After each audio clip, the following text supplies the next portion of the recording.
Situs Ratu Boko ditemukan kembali pertama kali oleh seorang berkebangsaan Belanda, yaitu Van Buckhorst pada tahun 1790 Masehi.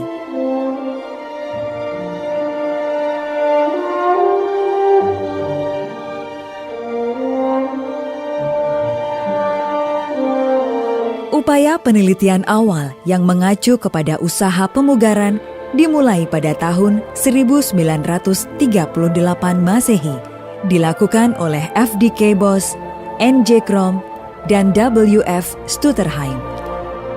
Penelitian intensif tersebut dilakukan secara terus-menerus dan berlangsung sampai dengan tahun 1973. Semula, penelitian dilakukan oleh orang-orang Belanda dan selanjutnya oleh ahli-ahli Indonesia hingga sekarang.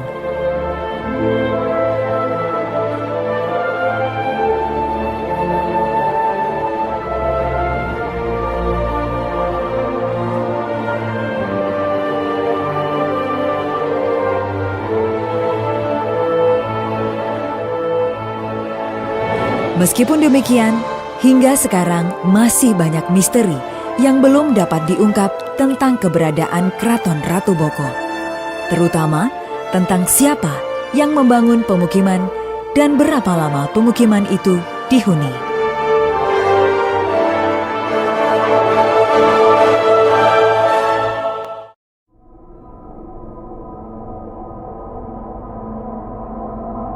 Menurut karakternya, bangunan-bangunan di situs Ratu Boko dapat dikelompokkan menjadi beberapa jenis, antara lain 1. Jenis gapura atau pintu gerbang.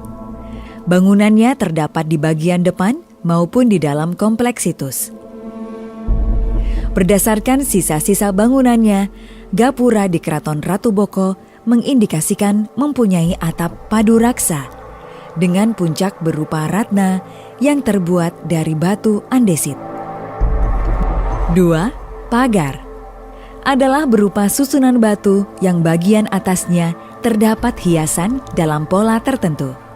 Bangunan ini merupakan dinding pembatas antara ruang satu dengan yang lainnya, dan sebagai penghubung antar ruang yang dilengkapi akses dengan gapura atau gerbang. 3. Talut terdiri dari susunan batu yang terdapat di tebing-tebing sebagai perekayasaan lahan untuk penahan tanah agar dapat stabil. Di situs Keraton Ratu Boko, keberadaan talut sangat penting karena lokasinya berada di perbukitan dengan permukaan tanah tidak rata.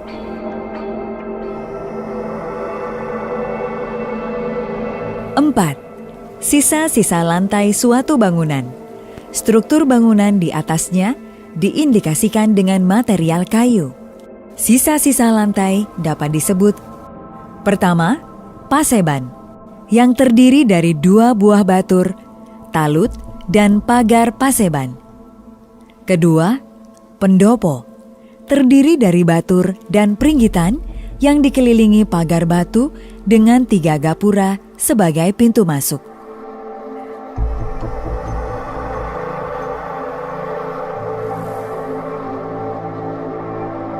5. Bangunan candi, yaitu terdiri dari: pertama, miniatur candi yang dikelilingi teras-teras segi 4, lokasinya terdapat di dekat pendopo. Kedua, candi pembakaran. Karakteristik bangunannya berupa batur dengan 2 teras dan struktur tatanan batu andesit.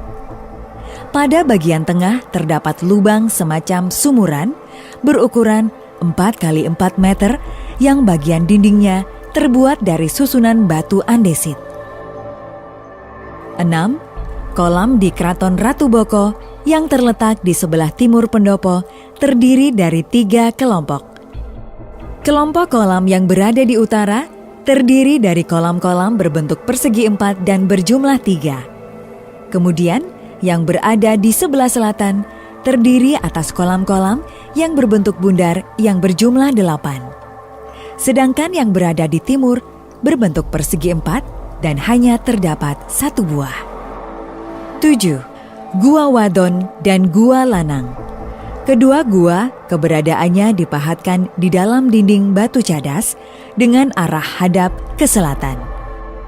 Gua Wadon letaknya berada di bagian depan. Karakteristik bangunan yaitu di atas pintu gua terdapat semacam relief yang menggambarkan yoni. Yoni dalam agama Hindu adalah simbol perwujudan Dewi Durga yang merupakan sakti Dewa Siwa atau sebuah penggambaran wanita. Gua Wadon dan Lanang masing-masing mempunyai tinggi 1,5 meter dan untuk menuju ke lokasi dilengkapi trap dari batu cadas.